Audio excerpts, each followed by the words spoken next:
বীরভূমের রাজনীতিতে নয়া সমীকরণ। লোকসভা ভোটের আগে বীরভূমে বড় পদক্ষেপ মমতার। কোর কমিটি থেকে বাদ পড়লেন কাজল শেখ। হঠাৎ কি এমন হলো?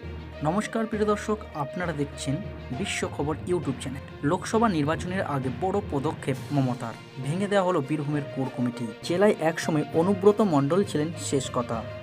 তার অনুপস্থিতিতে আবারও রণকৌশল বদলালেন তৃণমূল সুপ্রিমো মমতা বন্দ্যোপাধ্যায়। কেষ্টমণ্ডল জেলে যাওয়ার পর তার গড়ে নতুন দায়িত্ব পেয়েছিলেন তৃণমূল নেতা কাজল শেখ। তাকে সামনে রেখেই তৈরি করা হয়েছিল একটি কোর কমিটি। কয়েক মাস যেতে না যেতেই আবার বদল।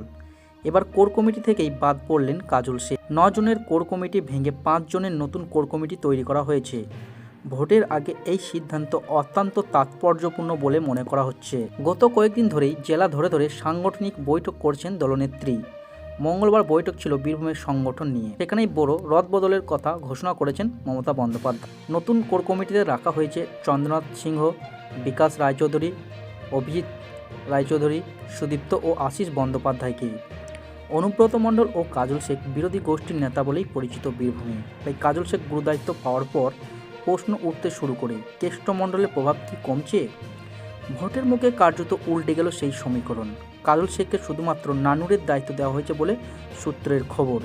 যাদের বৈঠকে জায়গা দেওয়া হয়েছে তারা অনুব্রত ঘনিষ্ঠ বলেই পরিচিত।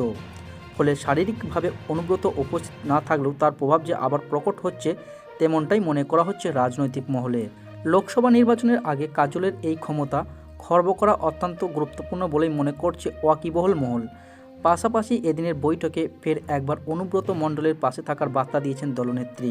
কোর কমিটির উদ্দেশ্যে তার বার্তা, যেভাবে অনুব্রত মণ্ডল দল চালাতেন সেইভাবেই দল চালাতে হবে। পাশাপাশি অনুব্রত মণ্ডল একদিন ছাড়া পাবেই এবং তিনি ফিরে এলে তাকে তার জায়গা ফিরিয়ে দিতে হবে। স্পষ্ট বার্তা মমতা বন্দ্যোপাধ্যায়ের। অর্থাৎ বীরভূমের দলের মুখ এখনও অনুব্রতই, তার উপর ভরসা অটুট। সেই বার্তায় দিয়েছেন তৃণমূল সুপ্রিমো মমতা বন্দ্যোপাধ্যায়।